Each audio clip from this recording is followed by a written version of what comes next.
Hello again, everyone. This is Gil Cloud, Executive Director of Athletics for the Tulsa Public Schools. It's been since March the 9th that Inside Tulsa Athletics has been on. So much has happened. We want to go over that today with some of our coaches from football, some of our coaches from basketball, and then our central staff. And we'll be talking about things that you might look forward to when you come to our facilities this winter. There'll be some limited seating, and we need to know about those things before you get there. Stay tuned, and we'll be back in just a moment.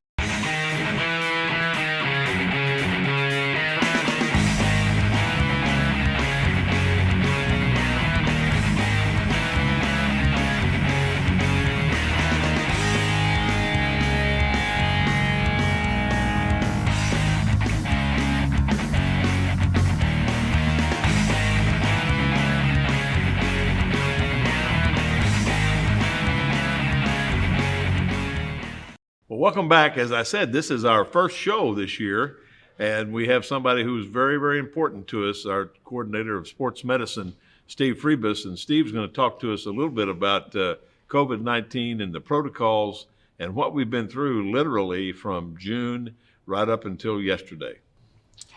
It's been interesting times, uncharted territory, and I think the word that for the year is flexibility and adaptability. It's protocols are changing. It's something we've never dealt with before. And so as the CDC, the Tulsa Health Department, the governor, as things change, we have to be able to adapt. And it's not been easy, but I think our coaches have been really good about the changes that have made and as things have evolved. Students, families, they've, the coping mechanisms they've had to use to, and the precautions. I mean, from wearing masks, the cleaning, it has changed everything we do, how we document. The kids are, we want to make sure that we can look a parent in the eye and say, look, we're taking every precaution we can to ensure the safety of your son or daughter when they're on our facilities. And so we do a questionnaire every day when they show up to school at the practice facility. We're taking their temperature. Early in the summer, when they were just doing conditioning, we were limiting how many. We put them in like groups of no more than 10, so that if somebody was exposed, came down with it, we were only quarantining a small number. If you've got 80 kids on a football team, maybe you're only quarantining 10 for the given period of time. So it's we've in the fall sports, we've not had spectators at volleyball games.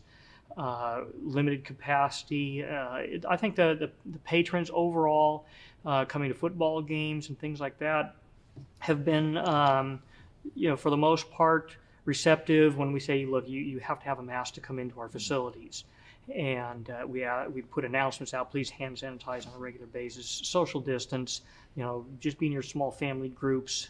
And overall, I've seen that everybody's complied with that. I think Tulsa's a resilient community, and our visitors from out of town, we have not had a lot of pushback on those requests. They're maybe in a town that doesn't have a mask ordinance, and so coming to Tulsa, they've done a good job. I think one of the things too, Steve, is that when we got into this back in June, we were really kind of the trial balloon to go up of bringing kids back onto Tulsa campuses, because our kids were the only ones that were back on Tulsa campuses, right? For the summer conditioning programs and so on, and temperature checks and the 10 COVID questions on a daily basis, and which we continue even up through today. Mm-hmm. And then we have a form that the coach, when he travels, hands to the home team, and so we've checked our kids today.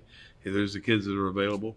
I think those are great things that have morphed out of this necessity to be able to report those kind of things.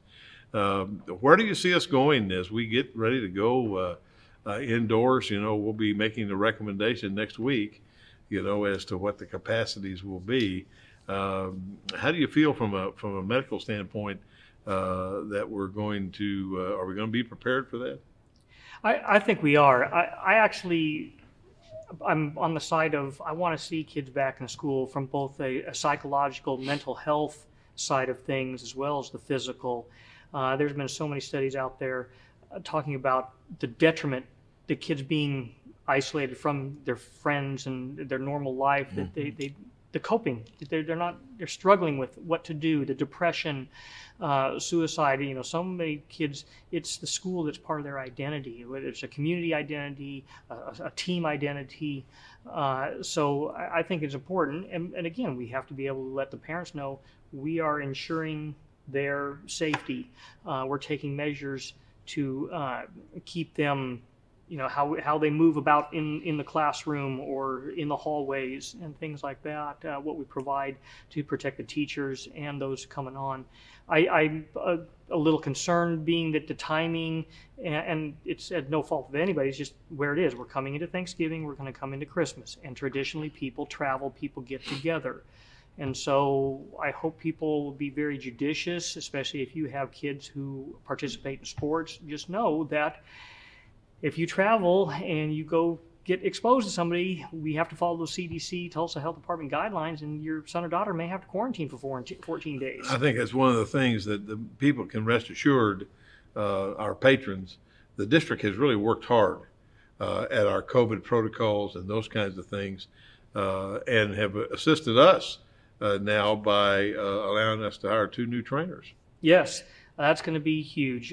We've had athletic trainer services through various grants and contract work here, but we've got a lot of student athletes and we've got a lot of schools, and it's hard for one person to do it. And I never have said that I can cover them all. That would be ludicrous on my part. But the district has decided to step up and hire 2 more full-time athletic trainers.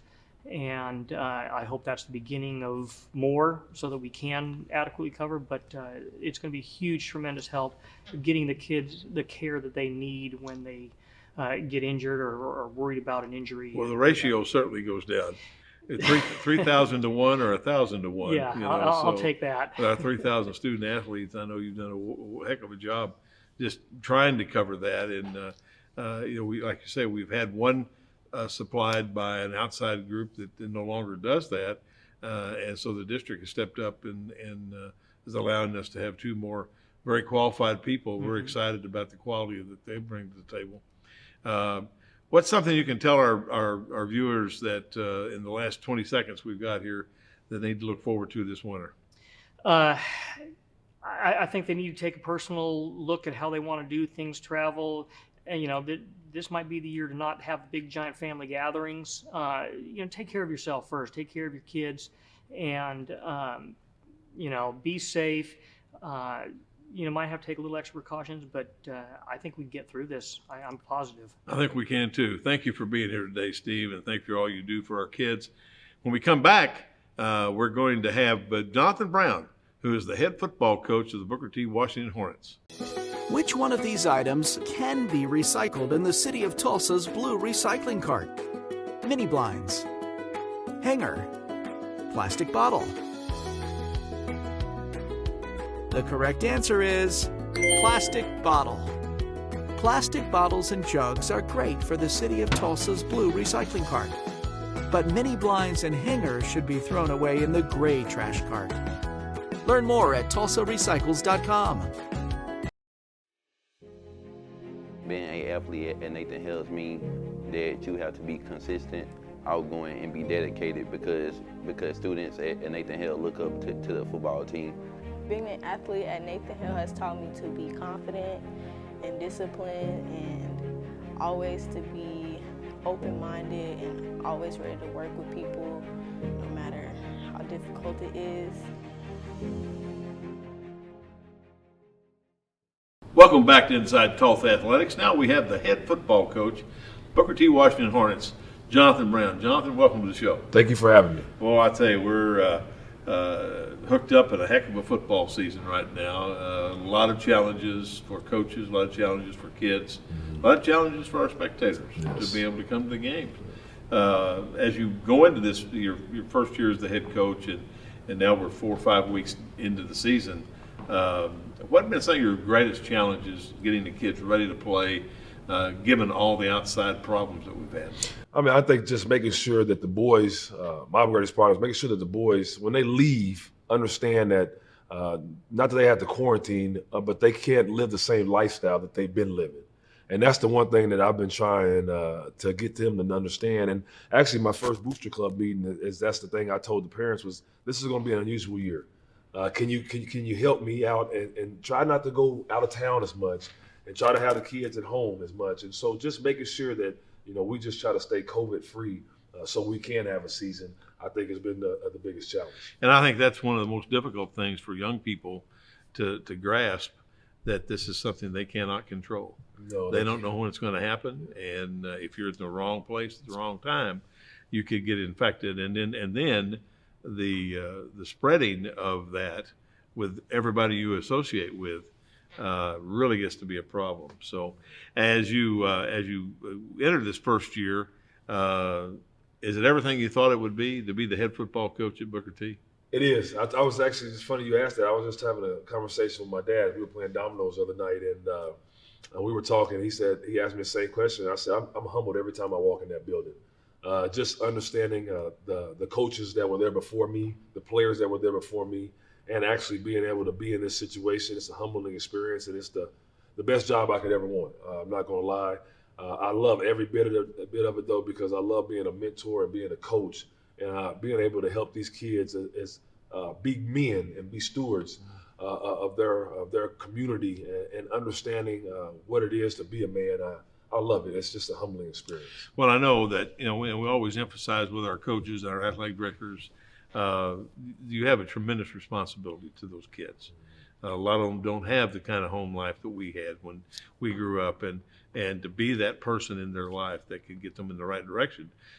And also coach a little football Yes. in the meantime, get them ready to play and make sure that they're academically making progress. It's a big time job. Well, as you go into getting deep into district play now, we've had 2 weeks in there. We're 1-1. How do you feel about this week's opponent, Sand Springs? Oh, it's going to be a tough game. And since I've been there, obviously I've been a DC there for 5 years now. And so Sand Springs has always been a tough game for us. It's a rivalry game. It's a game that both teams look forward to playing, and we've had some knockdown, drag-out fights.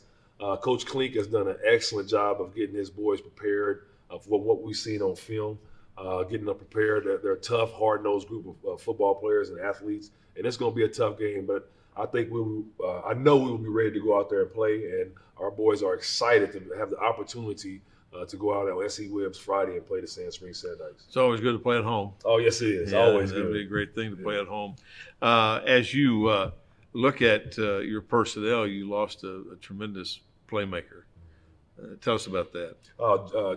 Thomas Gentry Williams, but he goes by Gentry Williams, is one of probably the premier athletes in the state of Oklahoma, one of the premier track athletes in all of the nation. I'm just going to be honest with you. The kid can his 400 times are ranked nationally, and he was really starting to pick up steam as far as understanding the game because we had moved positions. I believe, I just believe he was better suited our team playing receiver and DB.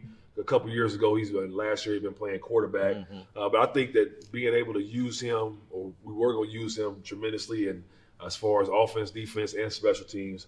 But not having him is definitely a hard pill to swallow, just for him because he's one of those kids that enjoys playing the game, loves playing the game, loves trying to compete at practice to get better, and in the weight room, and is a yes sir, no sir kid. So it's definitely hard, and the kids that we have right now stepping up are doing a heck of a job, but it's hard to replace Gentry Williams. Is rehab going well? Yes, it's going really well. They actually did a really good piece in the paper with him. Bill Haston did a real good piece, and he's eager to play. He said, Coach, I wish I could play right now. I said, hey, man, just relax. Your time is coming. Just get healthy, and I think he'll be ready to go next year. Well, he'll be ready for the spring.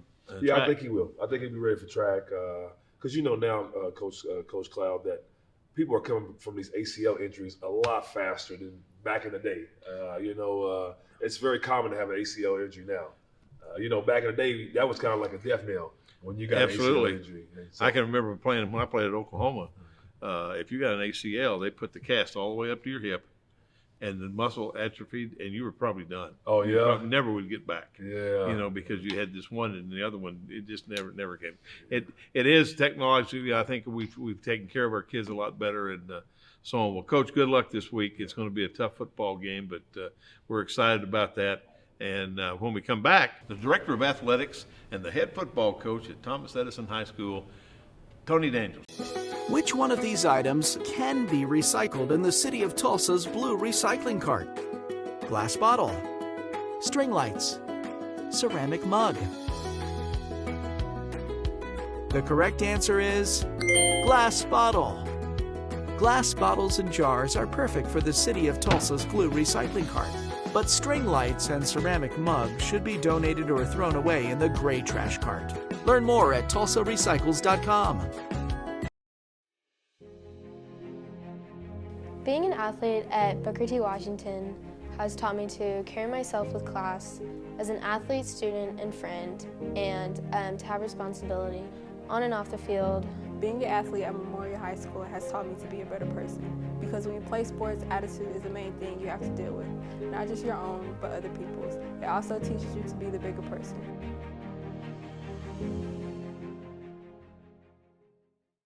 Welcome back to Inside Tulsa Athletics. We have our special guest today, the Director of Athletics and the head football coach at Thomas Edison High School, Tony Daniels. Tony, welcome to the show. Thank you for having me. Tell you, it's been, to say every year is a little bit different. This is probably the most different that you've ever spent as a football coach. How have you been able to get through this early season? You've been through 4 or 5 weeks now, and getting the kids to school when you're in a virtual setting and being able to get them to play as a team.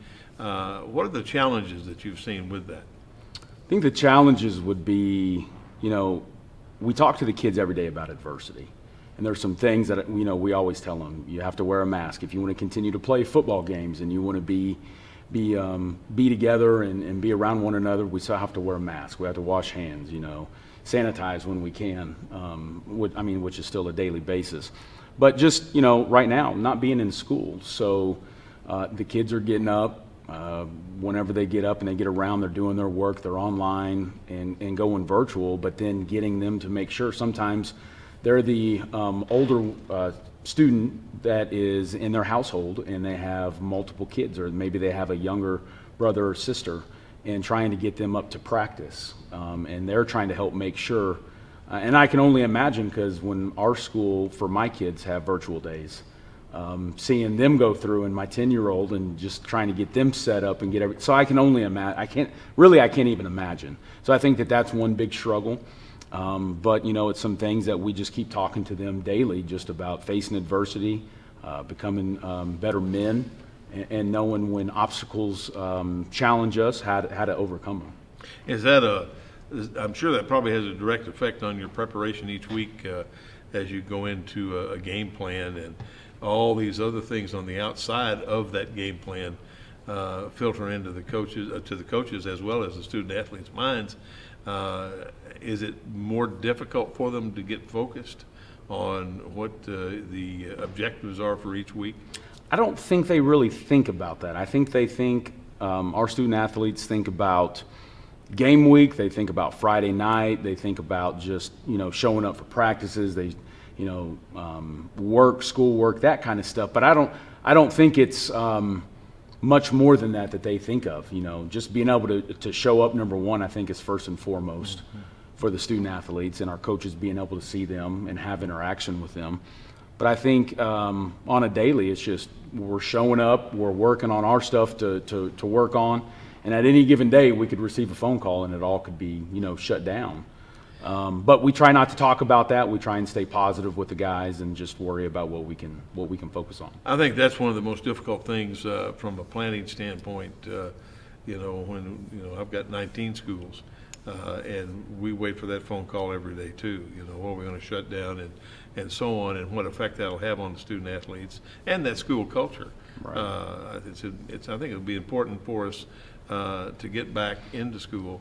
Where we have the culture that we can build for our kids, and probably a more robust educational setting than working from home. I think There's no question about that.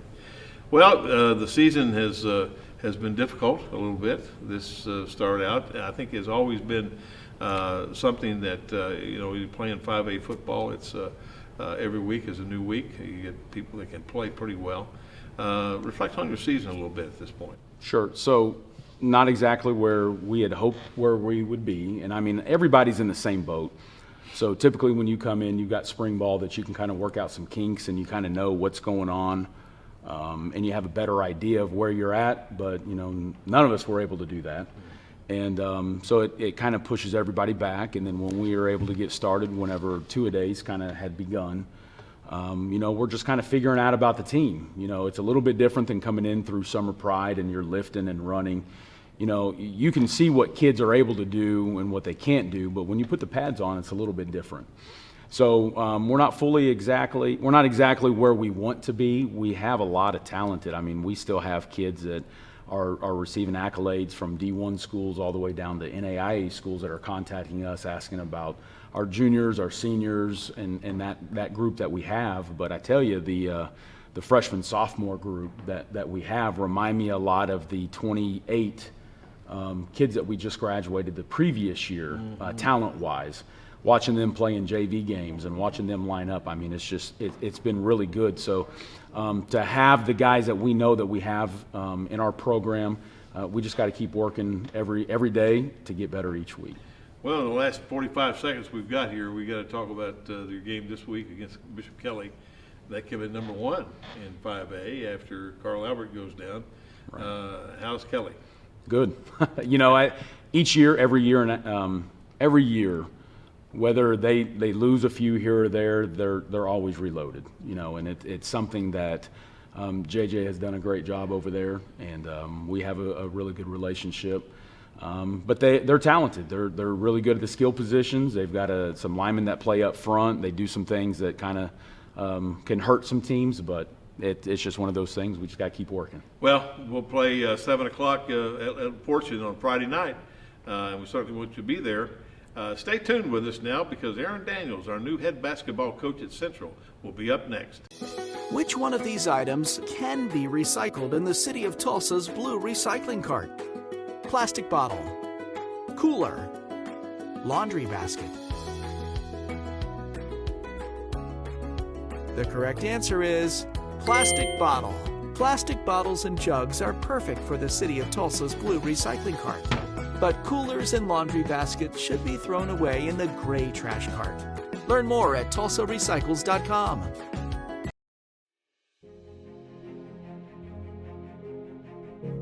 Being an athlete at Edison High School has taught me to work as a team rather than as an individual. Whenever you're on a team, you have a special bond with each other. You know you can rely on them in a time of need, whether on or off the court. Whether it be a shoulder to cry on or advice on how you can improve, you know your team will always be there for you.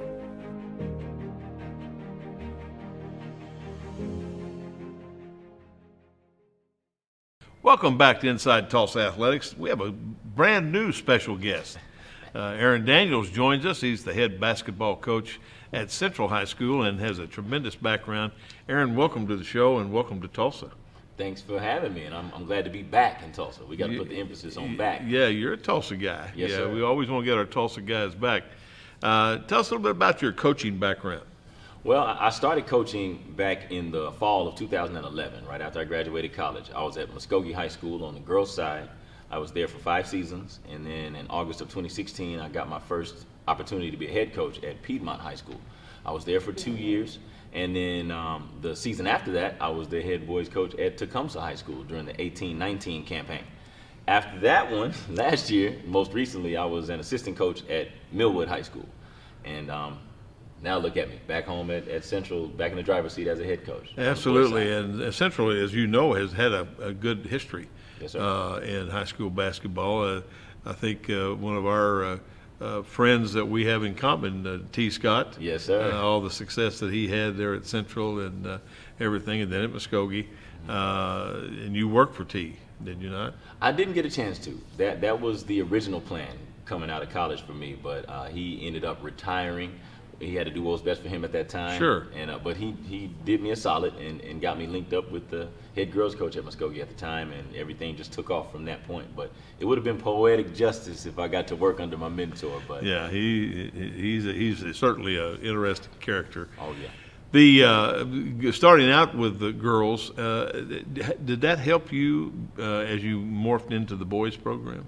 Absolutely. I think it made me a better teacher, a better instructor of the game, because one thing I learned very early on is that you don't have to be gentle with them, as I was thinking that you had to be, because I'm a guy and here these girls are. I thought I had to be soft and pleasant, but I found out very soon after taking that opportunity that, I can coach them like athletes. Mm-hmm. And I do know that in most cases, boys tend to have a bit more physical athleticism or physical athletic ability to fall back on than the girls do.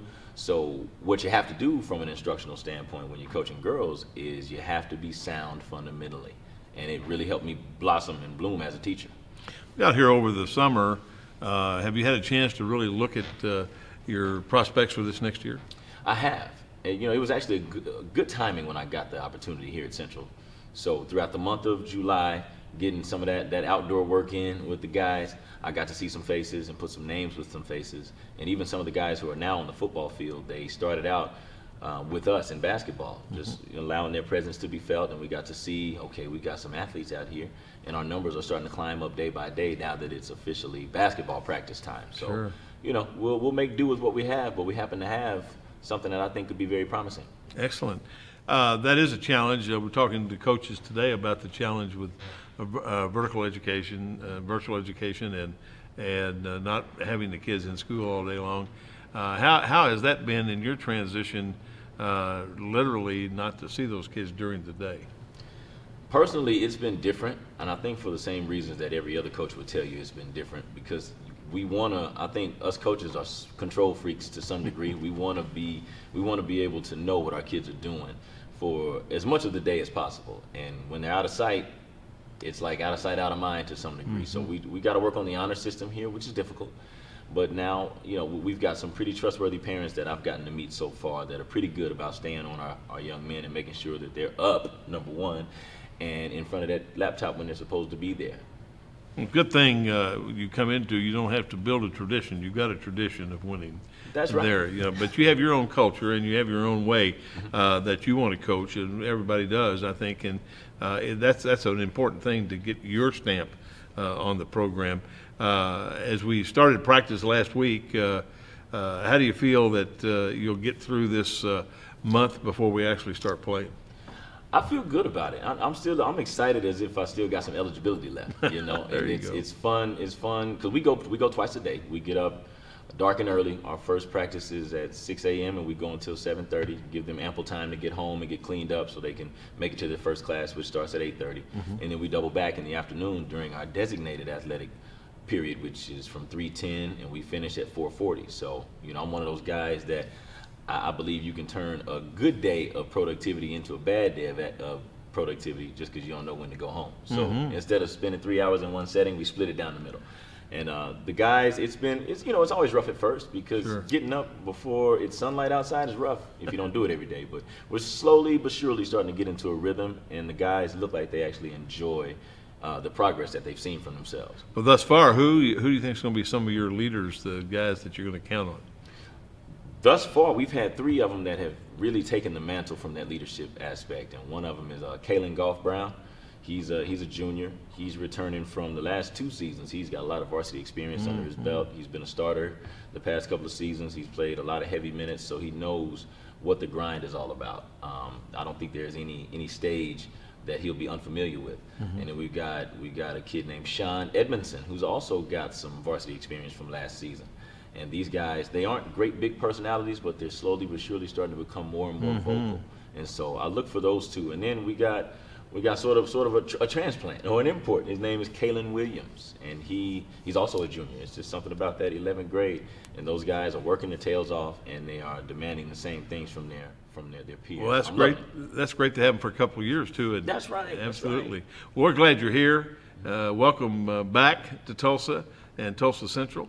And when we come back, we're going to have Carlin Adkism, who's the head girls coach at Will Rogers High School, to tell us about the Lady Ropers.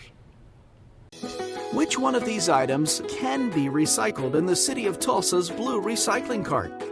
Air filter, cardboard box, toy car. The correct answer is cardboard box. Paper and cardboard are perfect for the city of Tulsa's blue recycling cart. But air filters and toys should be thrown away in the gray trash cart. Learn more at tulsarecycles.com.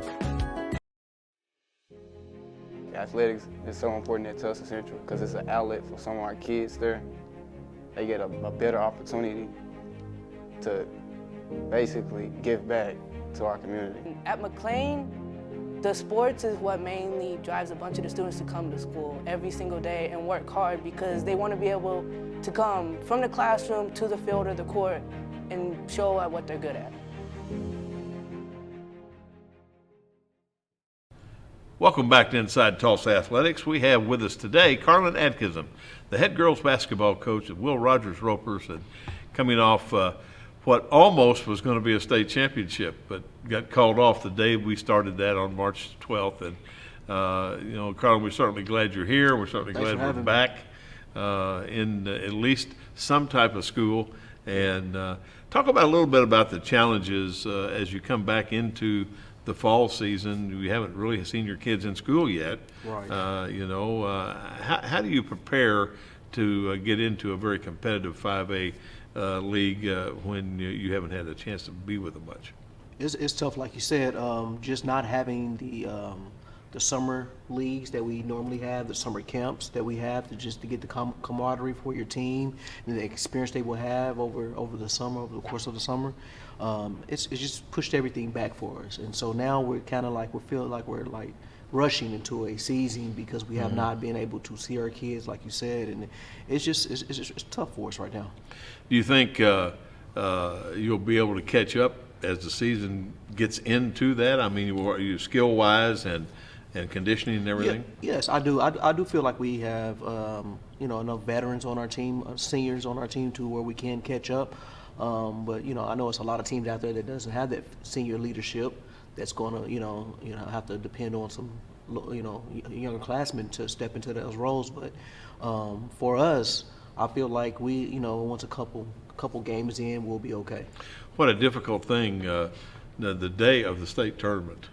To have that thing called off. I don't think I've ever been involved with anything like that in my 51 years in this business, and and to have to look at those kids in the eye and tell them we're not going to play. Yeah, they actually thought it was a joke. They actually looked at me and was like, "Stop playing." And I said, "No, I'm sorry, we won't be able to go today." So they're thinking in their head maybe next week or the week after. And so when I had to give them those bad news, especially for my seniors that I've been having for 4 years, they're like, "So we're done for high school forever." Forever, yeah. So that was very unfortunate for them, and my heart still is out for them, and it's just. It is the forever part of that is really interesting, because when my daughter played at Union and they went to the state tournament, got beat by Ponca City their junior year in the final game at the Mabee Center in 6A. You always think, well, there'll be next year. Right. Well, the next year during summer league, she blew her knee out, ACL, and she had to make a decision. She was a really, really good softball player, and so she braced up, played softball on one leg, made All-State. Wow. And then had the operation the day after the state tournament was over. She never knew that was her last basketball game that last March. You just don't know. And so, that's why I always tell kids to give maximum effort every single time, because it could be the last time. Well, funny story, the week before the state, I gave them a little speech about playing your last game because you never know. I literally gave this speech the week before. I said, you have to go into your last, each game is like it's your last because you never know. And it turned out to be, then one of my players said, "Coach, do you remember when you told us?" I said, "Yeah, I do remember." I said, it's funny how life works sometimes. It's unfortunate. We have, in our office, we're getting the T-shirt that we bought all the kids. Right. A medal and the program, we're going to frame Yeah. it. Because that is a commemorative, it's historic when the state tournament didn't go on. Right. One of those things. Well, as you get ready to go into this season, and of course, you've had really back-to-back-to-back really good seasons. Right. How do you look at this year's bunch? Just young, a mixture of young players, and like I said, I have some older seniors that are ready to play. But I feel as the success we've been having over the years is kind of propelling us to understand what it takes to get there, and understanding how hard to work in each practice. Yeah. It is, and that's one of the things I think they get older, they understand. Right. They get into the program, Right. but to get those young ones, and if you have the right mix of older ones that can Right. teach those Exactly. younger ones, this is what your expectation Exactly. is. So, Yes. well, you get ready to hook up when you open up. We actually have a couple scrimmages coming up to where we're going to scrimmage out at Union, and we have some great scrimmages lined up to where we'll be tested before our first game, which starts November the 20th. Well, that's always a great time, that preseason to get them ready and to see where you are and evaluate and so on. Well, we're certainly glad you're here. We're certainly glad that you had time today to get by here, and we certainly hope that you have another great year and we finish the state tournament this year, okay? Thank you. Thanks for being here. Thank you. When we come back, we'll have Jen Sanders, Assistant Athletic Director, to talk about some new programs in the middle school and a new bike club. Which one of these items can be recycled in the city of Tulsa's blue recycling cart? Mini blinds, hanger, plastic bottle. The correct answer is plastic bottle. Plastic bottles and jugs are great for the city of Tulsa's blue recycling cart. But mini blinds and hangers should be thrown away in the gray trash cart. Learn more at tulsarecycles.com. I love Will Rogers Athletics because it helped me physically, spiritually, and emotionally through all the journeys I've been through at that school. All of the support staff helped me a lot, and it's just an amazing school. Athletics at Will Rogers changed my life because it became a second family. With the support of my coaches and teammates, it's helped me gain confidence, work as a team, and will help me in college and in life.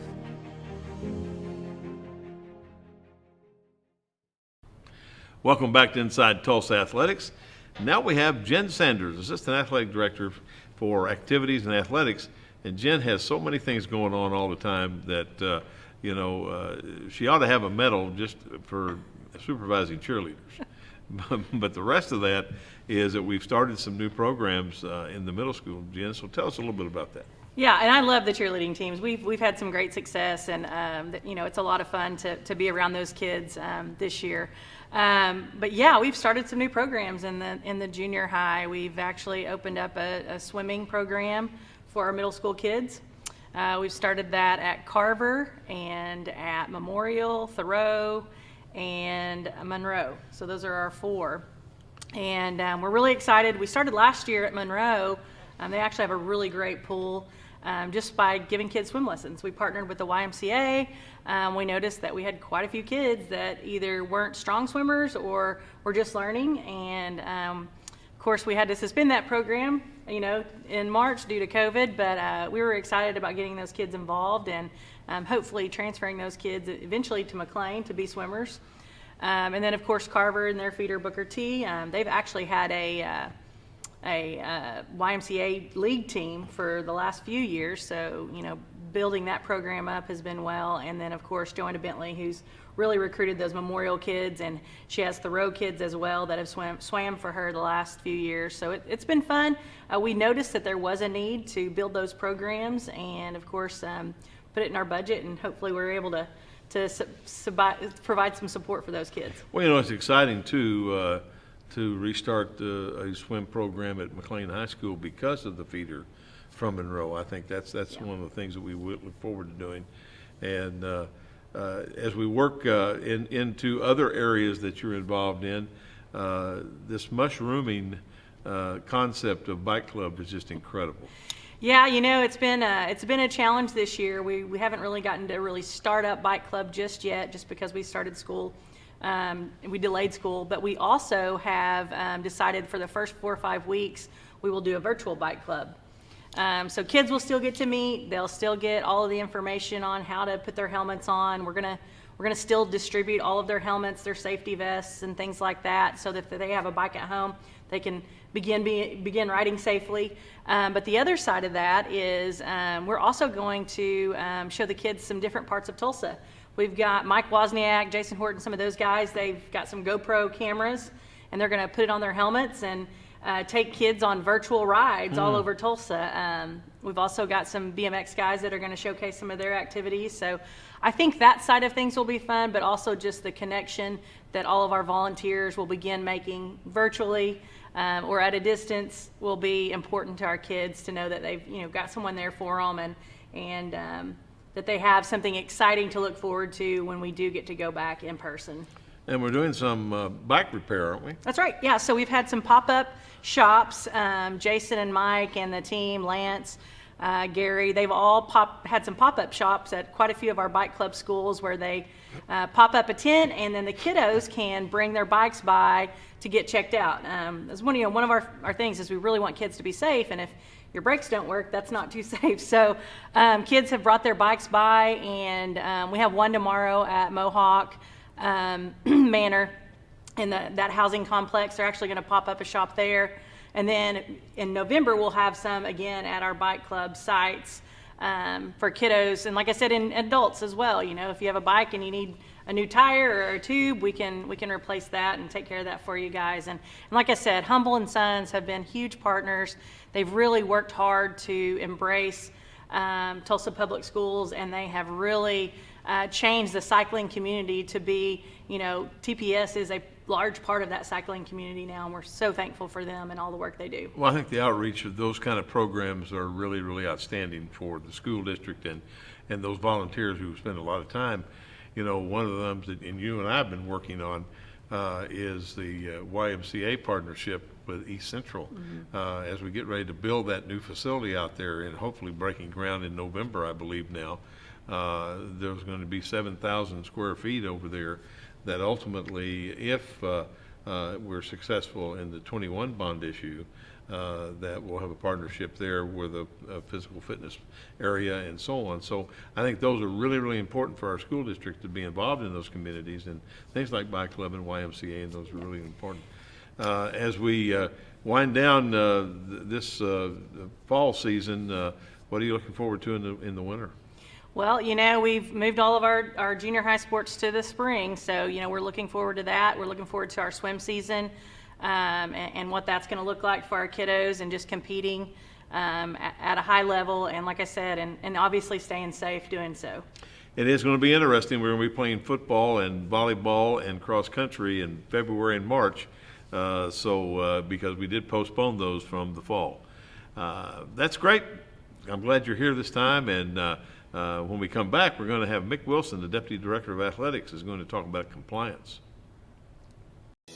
Which one of these items can be recycled in the city of Tulsa's blue recycling cart?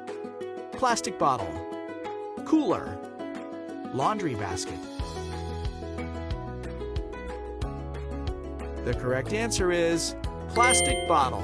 Plastic bottles and jugs are perfect for the city of Tulsa's blue recycling cart.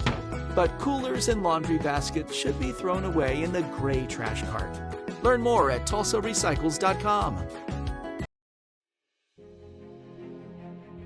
Being an athlete at Booker T. Washington has taught me to carry myself with class as an athlete, student, and friend, and to have responsibility on and off the field. Being an athlete at Memorial High School has taught me to be a better person, because when you play sports, attitude is the main thing you have to deal with. Not just your own, but other people's. It also teaches you to be the bigger person.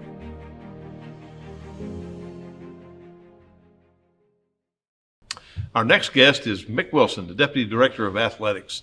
Mick, boy, we have some exciting news for our basketball fans, don't we? Yes, we do. It's been a long time coming.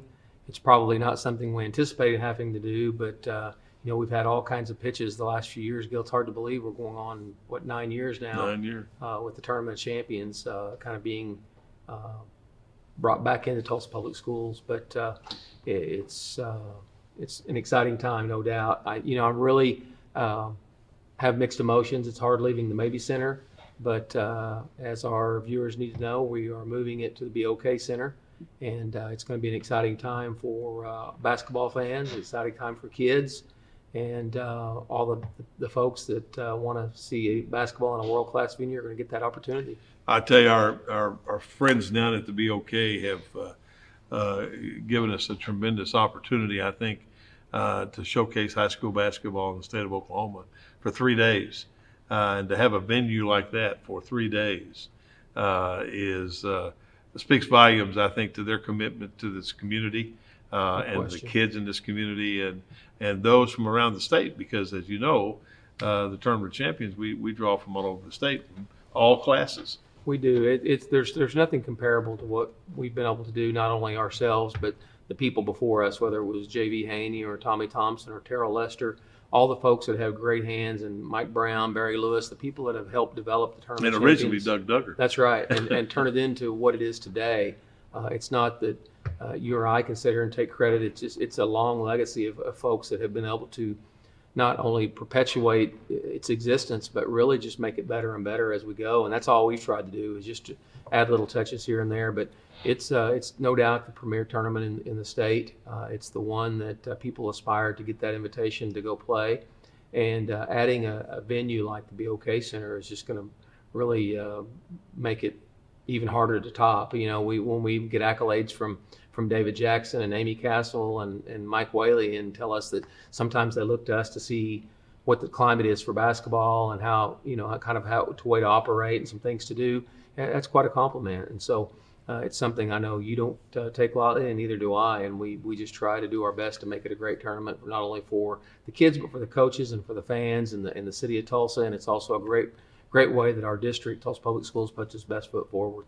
We always talked about that we want to make a lifetime of memories for our kids, and for the opportunity to be able to play in a world-class facility against really the best competition in the state of Oklahoma from all classes gives those kids that opportunity to have that one chance in a lifetime. You know, I've always told the story about the little girl from Booker T in our last meeting of the Student Athlete Advisory Committee, and she said, I said, what's been the highlight your senior year? She said, it couldn't be better than this. We played in the Tournament of Champions, we played in the BOK Showcase, and we played in the state tournament. And that's what it's all about, is making memories for these kids. Because as we know, 99% of them, this is the last time they'll play for somebody who's going to pay to watch them play. That young lady just didn't realize how lucky she really was to get to experience those things all in one season. But that is a tremendous memory. You know, it's hard to believe that we look back and think that part of this all came to light through a meeting we went to at the BOK Center with Jeff Nickler and those guys, Mike Owens, and all those guys way back 9 years ago, as we started piecing together a BOK High School Hoop Showcase that it would eventually become the event for the Tournament of Champions. And it's something that's still mind-boggling to me, but I'm excited about it. Well, I'm excited about it too. I'm excited to spend those 3 days down there because you know, we know what the experience has been out south of town, and now to be downtown. And we spent a day, probably the last 4 or 5 years, we spent a day down there, and see the kids look on their face when they walk onto the floor, and that gigantic arena to be able to play in, and the sound and the scoreboard and everything that goes on with that. That certainly is a memory for them, and we're looking forward to it. We have a tremendous field. The girls' field is probably as good as it's been forever and ever, and we certainly will want people to tune in. And you know, when tickets go on sale, it's the best buy in town. You know, $40 for an all sessions pass, or $10 a session, and you can see 4 games in that session. It's going to be a great event. But well, stay with us, and we come back and we'll talk about some other things with Mick as we move into the fall season. Which one of these items can be recycled in the city of Tulsa's blue recycling cart? Glass bottle, string lights, ceramic mug. The correct answer is glass bottle. Glass bottles and jars are perfect for the city of Tulsa's blue recycling cart. But string lights and ceramic mugs should be donated or thrown away in the gray trash cart. Learn more at tulsarecycles.com.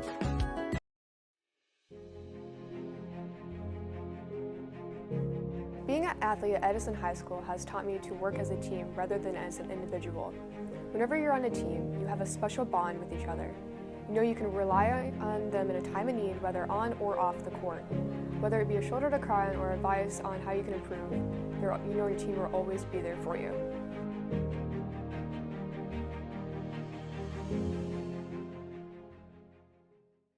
Mick, we've had quite a time since, the last show was March the 9th.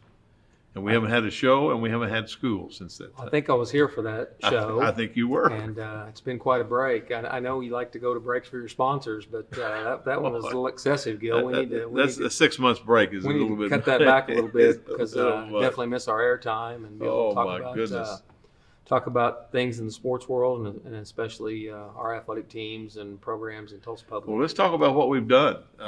We made a major decision in the fall that we felt would serve our student athletes much better at the junior high level. Let's tell our viewers a little bit about that. Well, I think, trying to be as cautious as we can and be cognizant of the issues we have with all the health turmoil that we have going on right now, being able to move all of our junior high sports to the spring, I think is going to be advantageous. Hopefully, the big thing is keeping our kids safe and healthy, but two, not having to miss any games. If we kind of get through all these initial waves of this terrible disease that everyone is encountering, then hopefully we'll be able to allow our kids some time to participate more in the spring. And so, once we ran that by our athletic director, I thought we got a very good reception about that, good feedback.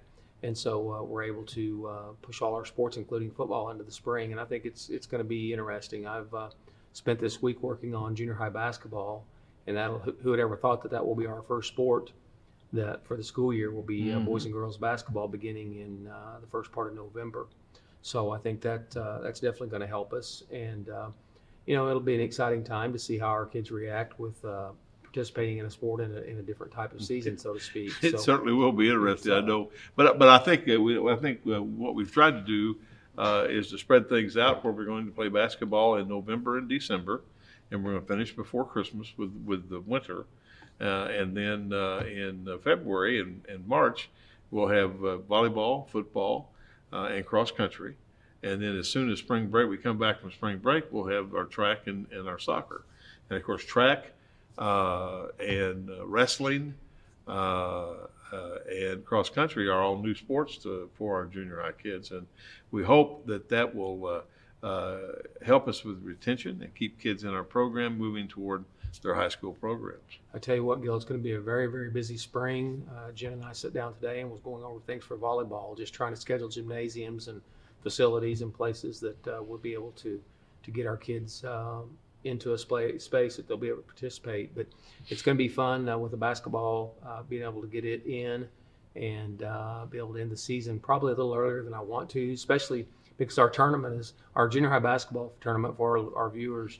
They don't realize in Tulsa Public has been, we've had attendance anywhere from 800 to 1,300 or 1,400 people come and watch our junior high championship tournament. So I'll miss that this year, not being able to have that. But at the end of the day, we're doing what's best for our kids and what's best for the district. And I think that'll be a good time. But scheduling in the spring, obviously, as we continue to move forward, outside groups not using our facility has been kind of an issue with us, but it will be a non-issue in the spring because there's not going to be any time for people to do that. There's just not going to be the space or the availability to be able to fit in anything because of our junior high and high school teams participating. It's going to be, in fact, it'll probably be challenging for us, to be quite honest with you. I don't think there's any question.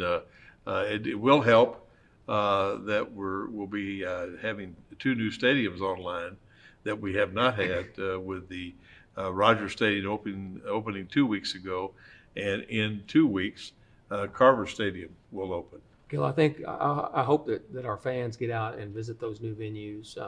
Just proud as can be. It was amazing to be at the opening of the Rogers Stadium What a beautiful facility. What a great area to go watch a football game, just tucked away in that neighborhood. And I think, I know at first there was probably some reservation back in the day from a lot of our folks in the neighborhood when we initially did the survey.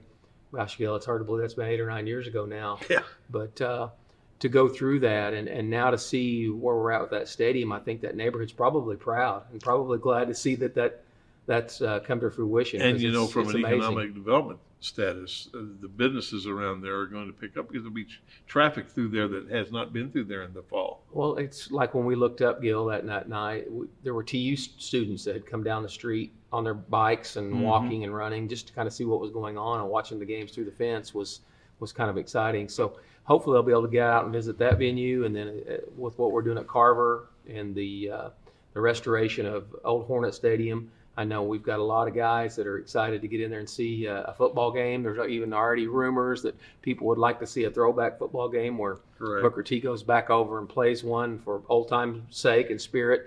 Well, I guarantee you that's where we played the Hornets when I played at Will Rogers back in the 60s. And what a diamond in the rough. That's going to be a tremendous facility, thanks to our voters and on the 215 bond issue, to be able to put that artificial turf, redo the grandstand, put in aluminum bleachers, a new sound system, new lights, new scoreboard.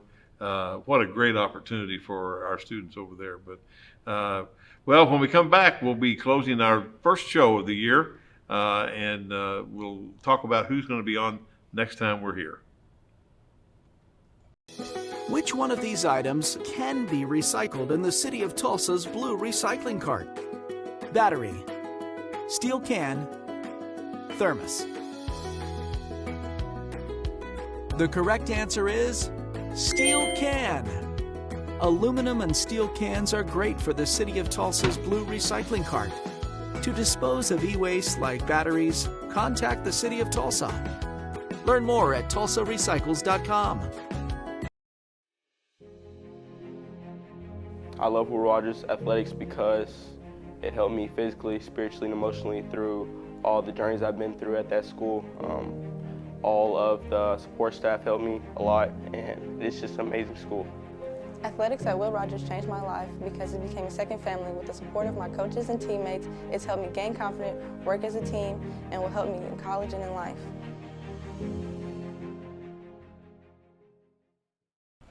Well, that's our show for today. I certainly hope that you enjoyed listening to some of our coaches talk about the great programs that we're presenting in the Tulsa Public Schools. This winter is going to be a challenge, I think, for everyone. We'll be making a recommendation to the superintendent next week about what our seating capacities will be in our gymnasiums. Right now, we're looking anywhere from 25% to 50%, because indoor facilities cause us more problems than outdoor facilities. We'll also be looking at our winter being a little bit different with having junior high football and junior high volleyball in February and March. And then we'll go into the spring season with our new cross-country track program as well as our soccer programs. It's going to be an interesting year. We certainly hope that you'll stay tuned to Inside Tulsa Athletics as we try to give you the information you need to be able to support our young people and our coaches. See you soon.